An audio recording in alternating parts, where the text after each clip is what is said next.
un accord de paix entre les Juifs et les Palestiniens. Alléluia.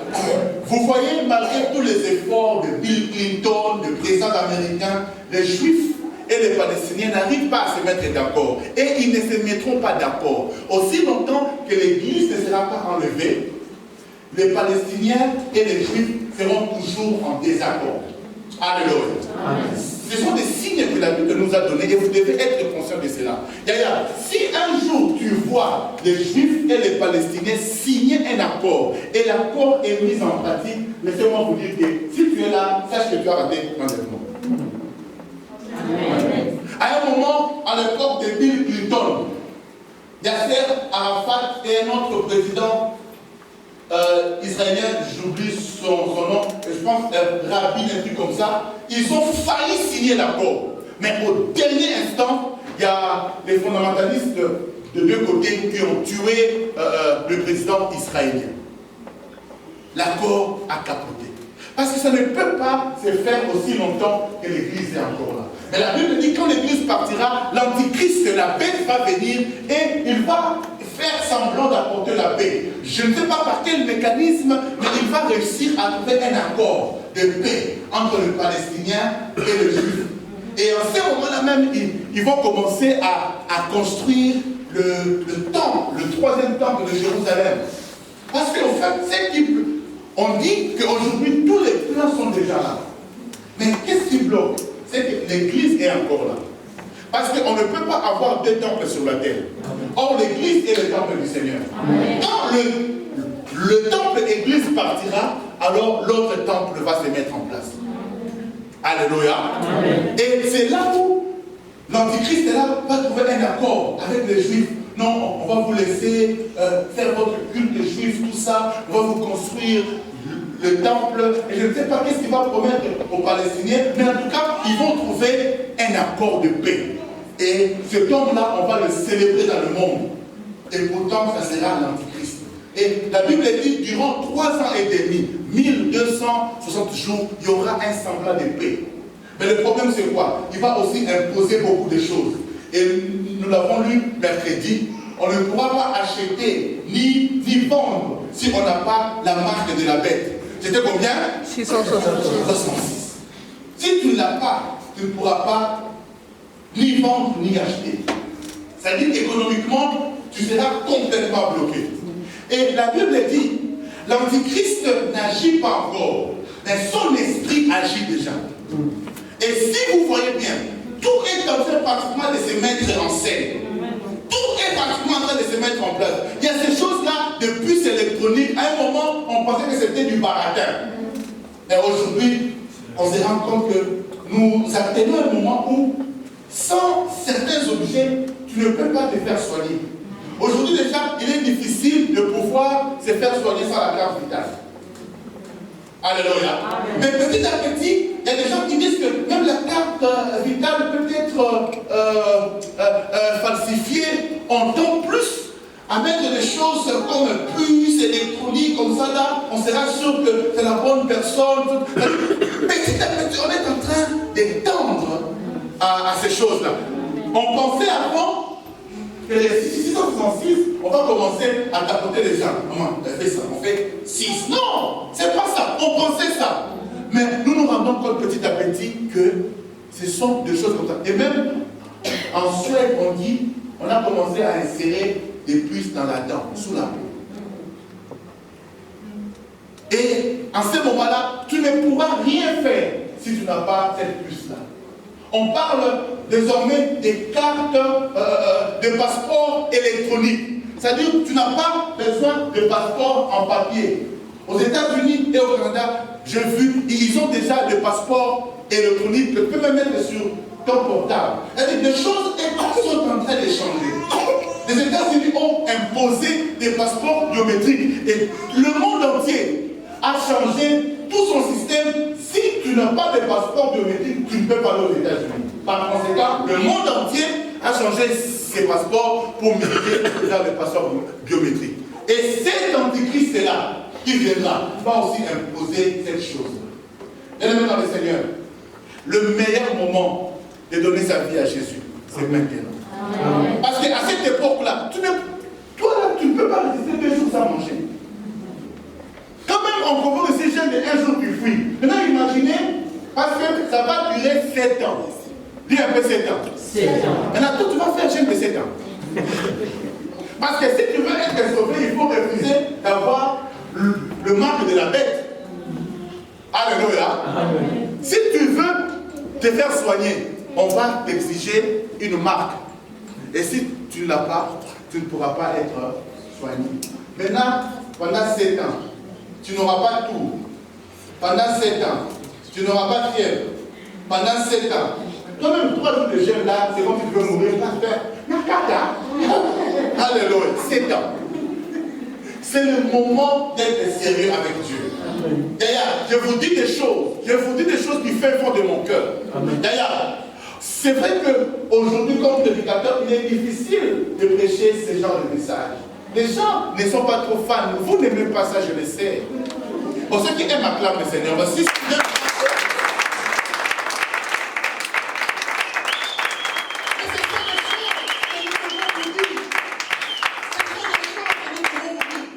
la fin du monde est une réalité. L'enlèvement de l'Église est une réalité. Et la Bible dit, le temps où nous sommes, c'est le temps de l'Église. C'est le temps des nations, le temps de la grâce. Mais quand l'Église sera enlevée, j'aimerais te dire, si tu es congolais, angolais, je ne sais pas qui, français, sénégalais, togolais, oublie le salut. Parce que les temps où le monde, les gens du monde, les nations doivent être sauvés, c'est maintenant.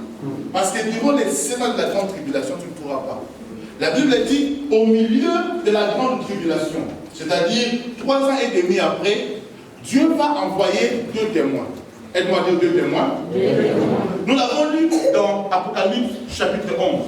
Il dit, je donnerai à mes 2 témoins le pouvoir de prophétiser, revêtus de sac pendant 1260 jours, qui correspond à 3 ans et demi, à 42 mois. Donc ça sera au milieu de la grande tribulation, il y aura l'apparition de 2 témoins. Il y a certains théologiens par rapport aux signes qui sont ici, parce qu'on dit qu'ils vont avoir le pouvoir de fermer la pluie, de demander des feux, des signes. Donc certains théologiens disent qu'il s'agira d'Élie, parce que je vous rappelle qu'Élie n'est pas mort. Élie n'est pas mort, Élie a été enlevé. Donc Dieu va encore le renvoyer sur la terre pour pouvoir prêcher la parole. Dire aux gens, attention, vous serez jugés si vous ne croyez pas en Dieu. Mais ils ne vont pas parler aux Congolais, aux Angolais, aux Français, aux Béninois. Ils vont parler aux Juifs. Alléluia. Parce qu'à cause de l'alliance que Dieu avait avec Abraham, Dieu ne peut pas permettre que tous les Juifs meurent. Amen. À cause de l'alliance. Alors il va envoyer les 2 témoins pour qu'ils viennent prêcher, faire des signes de miracles, pour que ceux qui sont inscrits depuis l'éternité, et leur nombre est limité à 144 000. 144 000. Ils croiront et ils seront sauvés. Amen. Donc, toi là, ta chance, c'est maintenant, le temps de la grâce. C'est vrai, aujourd'hui, c'est facile de se convertir. Hein? Tu commets un péché, tu dis, Seigneur, pardonne, il pardonne. Il pardonne. Maintenant, je te pardonne. Quelles que soient les erreurs que tu as commises hier, si tu viens aujourd'hui, tu dis, Seigneur, pardonne-moi, Dieu te pardonne. Mais en ces temps-là, ça sera compliqué. D'ailleurs, toi là, si tu ne crois pas maintenant, tu ne croiras pas. Alléluia. Le temps de la grâce, c'est maintenant. Alléluia. Aujourd'hui que c'est facile, tu n'arrives même pas à résister au mal. Maintenant là, frère, nous avons le Saint-Esprit. Le Saint-Esprit nous aide à surmonter le mal. Maman Carole. Mais à cette période-là, tu n'auras pas le Saint-Esprit. Vous savez, si aujourd'hui, il y a certains péchés, on ne les commet pas. Ce n'est pas parce qu'on est meilleur que les autres. Mais c'est parce que le Saint-Esprit en nous, parfois, tu as envie de faire. Mais le Saint-Esprit te dit, oh, ça c'est un péché. Ne fais pas ça. Ne fais pas ça. Et puis là, il te donne la force de surmonter le mal. Mais en cette période-là, tu n'auras pas le Saint-Esprit. Ça veut dire, si tu sens seulement, va là-bas, comme une chèvre, tu n'auras plus de force de résistance. Mais la Bible dit, dans Apocalypse 11, il y aura 2 témoins qui viendront. Et pendant 3 ans et demi, ils vont bouleverser le monde. Ils vont parler, ils vont parler, ils vont parler. Mais il n'y aura que 144 000 personnes et des Juifs de chaque tribu d'Israël, de chaque 12 tribus d'Israël qui seront sauvés. Et la Bible dit, au bout de 3 ans et demi, l'Antichrist, la bête, va maintenant rompre les pactes qu'il avait avec Israël. Il va interdire le culte de Juifs envers Dieu. Il va imposer à ce qu'on puisse adorer seulement son Dieu, c'est-à-dire Satan. Et maintenant, les Juifs qui vont dire non, nous on ne peut pas adorer Satan, on doit adorer Dieu. La Bible dit qu'il y aura une persécution dans le monde. Il y aura des moments différents, on va persécuter les Juifs. Vous savez que l'esprit de l'Antichrist incendie agit déjà. Les Juifs vont connaître un autre Hitler. Vous voyez Hitler, non? Qui a massacré les Juifs. L'Antichrist qui viendra, parce que Hitler, c'était l'incarnation même de l'esprit de l'Antichrist. Et il y aura un autre Hitler qui viendra, son objectif, ça sera seulement de réduire le peuple d'Israël. Il va commencer d'abord par les amadouer, mais après 3 ans et demi, il va imposer qu'on puisse adorer Satan. Et là, les Juifs ne vont pas accepter. Et c'est là où les 2 témoins viendront. Et ils vont commencer à combattre son message. La Bible dit qu'ils feront des grands signes, des prodiges, des miracles, pour amener quelques-uns, les 144 000, à croire en Dieu. Amen. Amen. Amen. Et la Bible dit qu'au bout de 3 ans et demi, Satan va réussir à tuer ces 2 témoins-là. Vous savez, et la Bible dit le monde entier, toutes les nations verront cela. Je vous rappelle que quand Jean avait écrit ces choses, la télévision n'existait pas.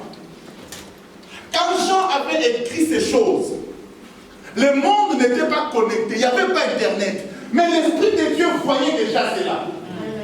En 97 et 98, en 94, 95, quand le pasteur Alliance nous enseignait ces choses, on se disait, mais comment est-ce possible que les 2 témoins puissent mourir à Jérusalem et le monde entier puisse les voir? Pour nous, c'était un scénario fantasmagorique, bizarre. C'était comme une illusion. Mais comment ça peut se faire qu'il y a 2 morts à Jérusalem et le monde entier puisse les voir? Ça c'était en 94. C'était avant qu'il y ait CNN. C'était avant qu'il y ait France 24. C'était avant qu'il y ait Internet. Aujourd'hui, avec Facebook Live, tu peux être en Israël, mais tu aimais et le monde entier te suit. Amen. Dieu voyait Facebook avant toi. Amen. Dieu voyait CNN avant toi. Dieu voyait le monde connecté avant toi. Ce qui paraissait illusion hier, aujourd'hui, on se rend compte que c'est possible. Qu'il puisse être à un endroit. Et parce que la Bible dit, les nations verront leurs cadavres et les gens seront là en train de rire. Comme aujourd'hui, bizarrement, c'est ça. Hein? Quelqu'un est en train de mourir, au lieu de le secourir, tout le monde avec son téléphone. Mais aidez-le. Et c'est ce qui va se passer. Ils seront en train d'être là, enterrés, pas enterrés, exposés là, et les gens en train de regarder. D'ailleurs, ces choses que je vous dis, ça vous semble illusoire. Ça vous semble comme du théâtre. Mais laisse-moi te dire, la Bible dit, ce qui arrivera au temps de Noé arrivera aussi. Quand on nous disait que Jésus naîtra d'une vierge, pour les gens de l'époque, c'était complètement fou. Mais Jésus est né au travers d'une vierge. L'Église sera enlevée. L'Église sera enlevée. Et ceux qui resteront vivront ces choses. Je prie le Seigneur que tu entendes seulement et que tu ne vives pas ça. Amen. J'étais fort mais seulement. Et pourquoi Dieu m'a mis à cœur de dire ces choses? Vous savez, ce sont des choses difficiles à prêcher. Alléluia. Parce que ce sont des choses que les gens n'aiment pas trop. J'aimerais bien, moi aussi, venir ce matin vous dire, ah, tu seras béni. J'aimerais aussi le dire. Mais Dieu m'a imposé ce message. C'est pour que tu fasses attention. C'est pour que tu fasses attention. Contrôle ta marche. Ne viens pas à l'église après avoir écouté le message du pasteur Carole pendant 10 ans. Et puis après, tu te retrouves en enfer. Pasteur, même un coup de dos. Je te dis comme là, Alléluia. Même si je voudrais, je ne pourrais pas. Abraham dit, il y a un tel fossé qui fait que personne ne peut aller vers vous. Et personne de nous peut aller vers vous et de vous vers nous. Alléluia. Alléluia. Alléluia. Alléluia. On me raconte un jour l'histoire de 2 amis qui arrivent de l'Afrique, ils sont au poste frontière. Et le premier ami est arrêté à la frontière. On ne le contrôle pas, on dit non. Toi, tu as un problème. Et l'autre ami, pire lui, pire vrai ami, il passe maintenant, il voit son ami en train de contrôler, on l'arrête, tout ça, et l'ami dit, Yaya, Carole, Caraswa, alléluia. L'autre ami ne calcule même pas, parce qu'il dit, à l'immigration, là, c'est chacun. Et chaque fait d'abord, il ne va appeler ta famille. Alléluia. Au port du paradis, ça sera comme ça. Quand nous venons, on dit, pasteur, on arrive comme ça.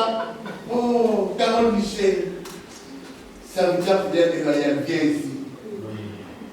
Frère Imodolo, je ne vais pas citer le nom de quelqu'un ici. Je ne vais pas des ânes. Frère Imodolo, pas voir là-bas. Et puis, la menace me dit, pasteur, quand il y a Carole, je ne calcule même pas. Alléluia. C'est maintenant qu'il faut dire, pasteur, aide-moi. C'est maintenant que tu dois écouter ce que le pasteur t'a dit. Ça viendra comme une aventure. Mais ça viendra. Et pour finir, Apocalypse 12 nous révèle qu'il y a une femme. Et cette femme-là, il s'agissait d'Israël. Amen. Israël. Cette femme-là était en train de chercher à donner naissance à un enfant. Elle avait dit le dragon, qui est l'image du diable, cherchait à. Il attendait que la femme puisse naître pour dévorer l'enfant. Alléluia. Mais la Bible dit Dieu avait préparé une place pour garder la femme et garder l'enfant. Amen. Donc voilà pourquoi je vous ai dit qu'il y a 1400, c'est comment 144 000 qui seront sauvés parce que Dieu va les épargner. Mais toi, est-ce que ça sera ton cas? Permettez-moi de finir en disant ceci. Est-ce qu'il y a quelqu'un qui aime vraiment? Je pose une question. Est-ce qu'il y a quelqu'un qui aime vraiment? Je pose une question. Est-ce qu'il y a quelqu'un qui aime vraiment? S'il te plaît, j'imagine nous-mêmes. Je te supplie, parle-lui de Jésus. Si tu aimes quelqu'un, parle-lui de Dieu. Si tu aimes tes enfants, parle-leur de Dieu. Si tu aimes ta femme, il y a même des femmes qui empêchent leur mari d'aller à l'église. Il y a même des maris qui empêchent leur femme d'aller à l'église. Entre Dieu et ma femme, je choisirai toujours Dieu. Toi tu es venu, moi je suis venu. On est venu pays, moka. C'est-à-dire, moi je ne vais pas sacrifier mon Dieu à cause de toi. Amen. La femme de Job ose dire à Job, mon Dieu, et meurt. Job lui dit avec amour, ma chérie, je t'aime. Mais moi, maudire Dieu, jamais. Alléluia. Et tu peux dire à ta femme gentiment, mais catégoriquement, non. Parce qu'il y a des hommes qui sont devenus très faibles. C'est-à-dire des hommes, fait. Surtout si la femme, parce que les femmes ont une arme secrète.